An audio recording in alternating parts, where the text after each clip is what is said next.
Hi viewers, welcome back to our channel బిహెన్హెచ్ agriculture channel. ఈరోజు మనం అన్ని రాష్ట్రాల పత్తి ధరలు తెలుసుకునే ముందు మన ఛానల్ని కొత్త వాళ్ళైతే సబ్స్క్రైబ్ చేసుకోండి అండ్ పక్కన బెల్ ఐకాన్ ప్రెస్ చేయండి. అండ్ రోజుకు పత్తి ధరలు పెరుగుతూ మరియు తగ్గుతూ వస్తున్నాయి, రైతులు గమనించుకోవాలి. సో ముందుగా మనం గుజరాత్ రాష్ట్రంలో కనిష్ట ధర పత్తి 6,851 రూపాయగా ఉండగా గరిష్ట ధర పత్తి 7,881 రూపాయగా పలికింది. ఆంధ్రప్రదేశ్ రాష్ట్రంలో కనిష్ట ధర పత్తి 4,307 రూపాయలుగా పలికి గరిష్ట ధర పత్తి 7,225 రూపాయలు ఉన్నది. హర్యానా రాష్ట్రంలో కనిష్ట ధర పత్తి 7,100గా పలికి గరిష్ట ధర పత్తి 7,500 ఉన్నది. కర్ణాటక రాష్ట్రంలో కనిష్ట ధర పత్తి 5,000గా పలికి గరిష్ట ధర పత్తి 7,650 రూపాయలుగా ఉన్నది. మహారాష్ట్ర రాష్ట్రంలో పత్తి ధరలు చూసుకుంటే కనిష్ట ధర పత్తి 7,150 రూపాయలుగా ఉండి గరిష్ట ధర పత్తి 7,550 రూపాయలుగా ఉన్నది. మధ్యప్రదేశ్ రాష్ట్రంలో కనిష్ట ధర పత్తి 7,100గా పలికి గరిష్ట ధర పత్తి 7,300 ఉన్నది.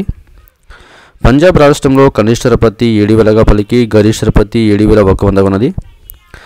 రాజస్థాన్ రాష్ట్రంలో కనిష్ట ధర పత్తి 7,000గా పలికి గరిష్ట ధర పత్తి 7,450 రూపాయలు ఉన్నది. తెలంగాణ రాష్ట్రంలో కనిష్ట ధర పత్తి 7,100గా పలికి గరిష్ట ధర పత్తి 7,500 ఉన్నది. తమిళనాడు రాష్ట్రంలో కనిష్ట ధర పత్తి 7,300 పలికి గరిష్ట ధర పత్తి 7,450 రూపాయలు ఉన్నది. సో ఉత్తరప్రదేశ్ రాష్ట్రంలో కనిష్ట ధర పత్తి 6,473 రూపాయలుగా పలికి గరిష్ట ధర పత్తి 6,920 రూపాయలు ఉన్నది. సో ఫ్రెండ్స్, ఈరోజున్న మార్కెట్లోని పత్తి ధరలు, మేము చెప్పే పత్తి ధరలు, శనివారం నాడు మార్కెట్లోని పత్తి ధరలు.